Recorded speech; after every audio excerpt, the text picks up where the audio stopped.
Nathan, one of these trucks is not like the other, and that's because I'm standing next to the 2013 Toyota Tundra, and you are? Standing next to the 2014 Toyota Tundra. So which one should we take for a test drive? Gee, I wonder. Coming up next on the Fast Lane Truck, the brand new 2014 Tundra First Drive Review.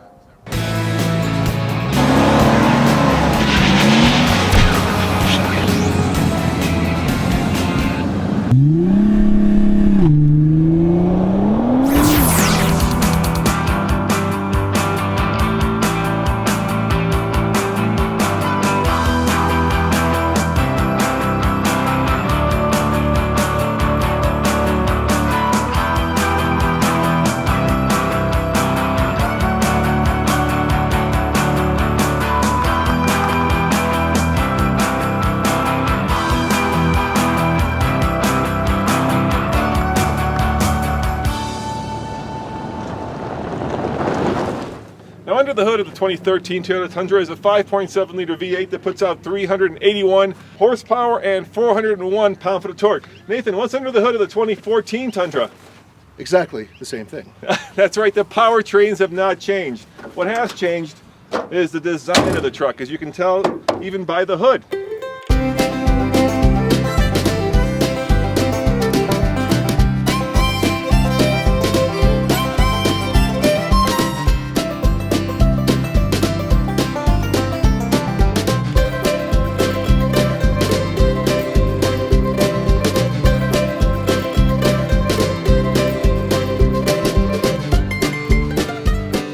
As you can tell, different hood design, different grille design, different headlights. Actually, externally, a lot of panels have changed as well. It's a very different looking truck from the outside. The interior of the old 2013 Tundra was, well, let's call it very workmanlike. There were big controls that worked when you had gloves on. There was a very kind of honest feel to it, but it wasn't luxurious and it certainly wasn't premium, and that's really where they've changed. The new look, well, let Nathan explain that. Very different over here with the brand new 2014 Toyota Tundra, and I'm going to tell you why. Because someone finally said, you know what, I actually want something that looks a little bit more like a Camry. That's not a put down. The interior in this vehicle is tighter, the controls are slightly more sophisticated looking, and the bottom line is it looks like a more comfortable vehicle. So far, my Tushy likes the seats too.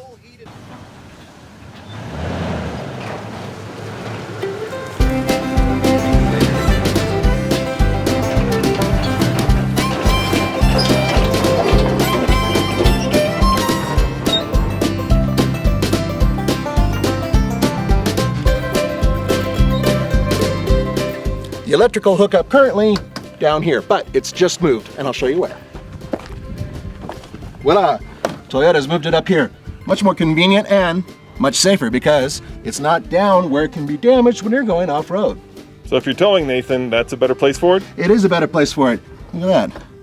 Da-da and da-da. And they removed the adapter, right? Yeah, that's right. It's no longer necessary. Now, you know, people out there, especially fans of other brands, are going to be saying Ram has air suspension, Ram has a diesel, Ford has a twin turbo V6, Sierra just introduced and GM just introduced a V8 that actually can run on 4 cylinders for better fuel economy, and yet you guys are sticking with the same old powertrain. I mean, what's the competitive advantage to staying with something that's been around that long? So there's a saying that goes back: if it ain't broke, don't fix it. Fair enough. And again, speaking with our current owners, they love our powertrain. You know, from hauling upwards of 2,000 pounds to towing upwards of 10,000 pounds, the current powertrain really addresses all the needs that our current buyers really have, not only in their life, personal life, but work life, recreational life. Obviously, there's a lot of new things going on with the segment. You know, and we're certainly working internally on bringing some new things to the segment as well. So are you saying stay tuned? Is that what I'm hearing? Is there some surprises under this hood at some point? You never know. All right, that's fair enough. The previous generation Tundra had these Bridgestones, which are decent, but they wanted something that did better in ice, snow, water conditions, so this new Michelin is actually specifically made for this vehicle. No other vehicle has it. It's not even available aftermarket. You know, if you're a Ford guy, you're a Ford guy, right? If you're a GM guy, you're a GM guy. And if you're a Tundra guy, you're a Tundra guy. Is this truck made in America? What percentage of parts of this pickup are actually local? So there's this truck, 75% of its content is U.S. or Canadian based. North American. North American. That North American, by definition, in terms of our labeling act, is U.S. and Canadian. It's assembled in San Antonio in Texas. It's a great plant to go to. A lot of great local routes there in San Antonio. And going to where all our parts are sourced, our transmissions, our engines, all of them coming from the U.S. I could see the Ram guys out there and gals and the Ford guys and gals writing furiously. What do you mean the Tundra is the most North American vehicle of all of them? Is that what you're saying? Right now, no other full-size pickup has more content than us.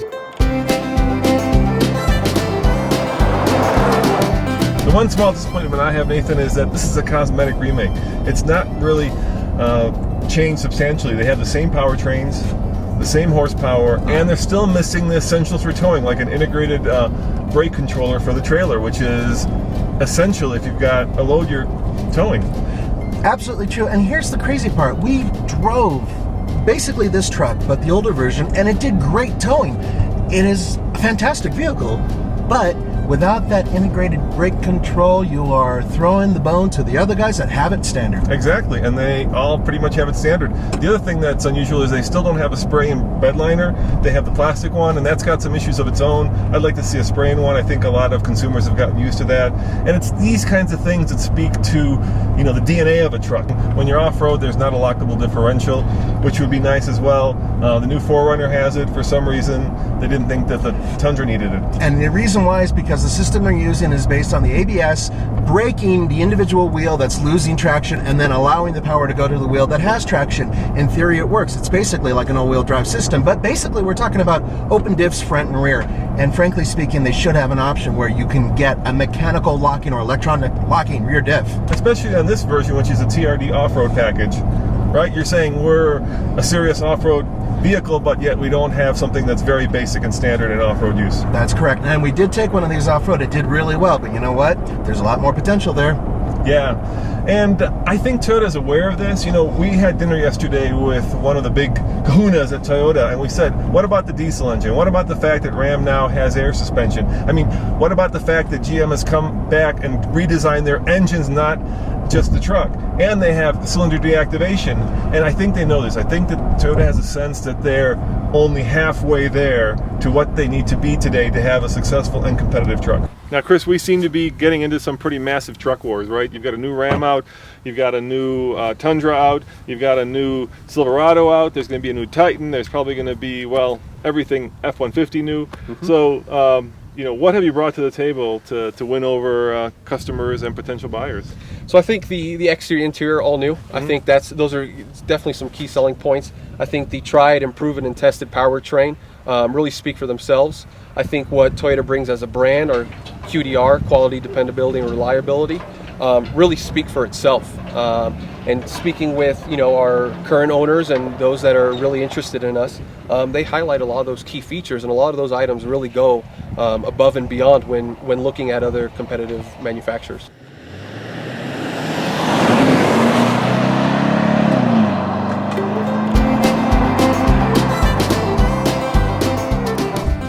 Woohoo! I get to drive it now, Nathan. It's it's comfy. Bigger seats. Bigger seats. I like it. It's comfortable. In terms of competition, Tundra's fourth. Ford's first, GM is second, Ram, and then Tundra comes in at fourth.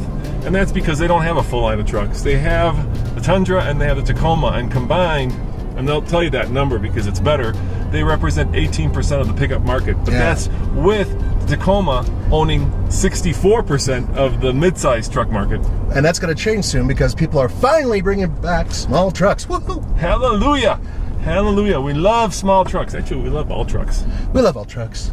I got a confession, dude. I forgot to bring the Solo DL. Oh, crap. Well, I'll tell you what. Let's, you want to just have our viewers just guess? Yeah, you did that last time. It was pretty cool. Wow, yeah, sorry guys. But here's the thing. We're actually higher up here. We're at over 6,000 feet, 6,400 feet. I just checked. And we will do a proper 0 to 60 using the Solo DL when we get our hands on this bad boy in Colorado. But for now, just for fun, let's put the camera on the speedometer. We've got a straight road ahead of us. We got nobody behind us. It's safe, and let's just accelerate to 60, and you guys time it, and you will know how fast this goes from 0 to 60. Groovy. All right, my man, there's two of us in here. We've got the air conditioner on. That's all the hell is missing. I'm gonna put it in sport mode, and I'm just gonna floor it, and you guys can see how fast it will do from 0 to 60. Get your clock, stopwatches, iPhones ready. Here we go. Give it a little bit of power, and there we go. Woohoo! Hey, it's got some snap. Sounds pretty good. Yo, and there's 60, my man. How long do you think that was? Take a guess. I'm gonna say about 11 seconds. I'm gonna say it was less than that. At home, viewers, participate and let us know in the comments, please. We're so professional, Nathan. This is so ad hoc, it's ridiculous. But we will let you know what the proper time is when we get our hands on it in Colorado. I can't wait.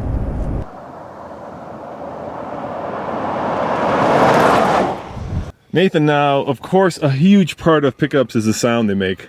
These 5.7 liter V8s are great. So shall we see if it sounds any different? I don't think it's gonna sound that much different, but let's give it a try. Give it a try. All right, goose it.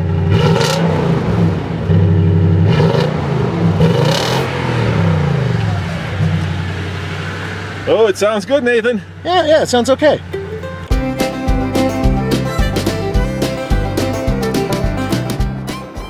The new 2014 Tundra, Nathan, starts at about $26,000 plus destination taxes and goes all the way up to just over $47,000 if you get the 1794 edition. And by the way, if you're curious, that's the year the ranch where now the current Toyota plant is was first founded, bought, whatever, in Texas, in San Antonio. That's where they get the 1794 number. That is correct, folks. And so if you think about it, it has a lot of Texas history in it, or at least that's what they tell us. But they don't sell this anywhere else. Nope, nowhere else. It doesn't go overseas. It doesn't go to Egypt or any, Middle East, nothing. Yeah, which is crazy because every other Toyota vehicle is sold around the world. Not this one. This is just for us. Aren't we special? We're special. Now, one of the first things I noticed immediately is just how quiet it is. Yeah, and we're in the SR5. I mean, really, this is just above the base model, and it's really quiet on the road. There are 5 trims. Yes. And 2 of them are kind of confusing because there's a 1794 and there's a Platinum edition. Mm-hmm. Which one's the upper end? They're both up there. I think that the 1794 is a little bit more like the King Ranch would be, if you say the Ford, because it's got a little bit more country western thing going on. That's my guess. That's what it looks like. But it starts at the bottom. I mean, SR, SR5, then you get the Limited, and then you got those 2 top dogs. And those guys, by the way, both price about the same. Yeah, and they come with 20-inch wheels, nicer interior. What we're seeing, especially coming out of the economic situation that's hampered the U.S. recently, is there's a lot of full-size pickup buyers and intenders out there that are really interested in what's in the marketplace because it's been so long since they've actively been looking for a new truck. And we think with the launching of this new Tundra really puts us in a great position to be in front of those buyers, whether they're Toyota, whether they're one of the D3 or anyone else, or maybe even new to full-size pickup. We think the new product puts us in a great position. I don't want to put words in your mouth, but basically you're saying, for instance, in Texas, this is a family truckster, right? This is what families use to have as their main vehicle.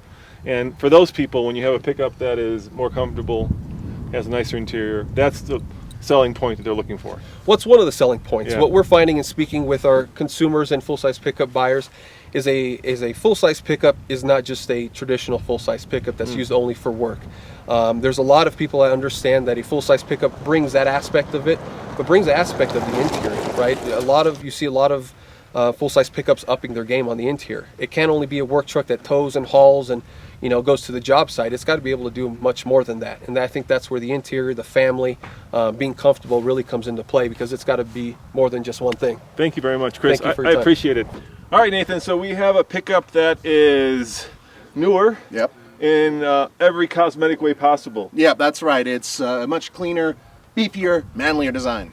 And it's more modern, right? There is a sense of it being more car-like inside. It's also a little bit more, well, premium. Yeah, it does feel like it's slightly upmarket from where it was.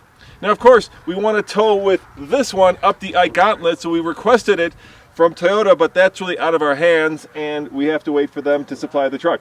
That's right. Please, Toyota. quickly. Bring us the truck so we can take it up the Ike Gauntlet. As always, this is Roman And Nathan. saying thanks for watching, and we will give it a full TFL truck test when we get it up in Colorado.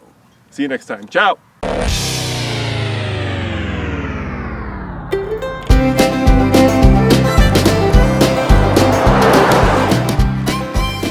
You know, I love pickups, Nathan, because especially these light duty trucks, because you can use them as a family truckster. There's tons of room in them, tons of places for cups, but how does it drive? How does it ride?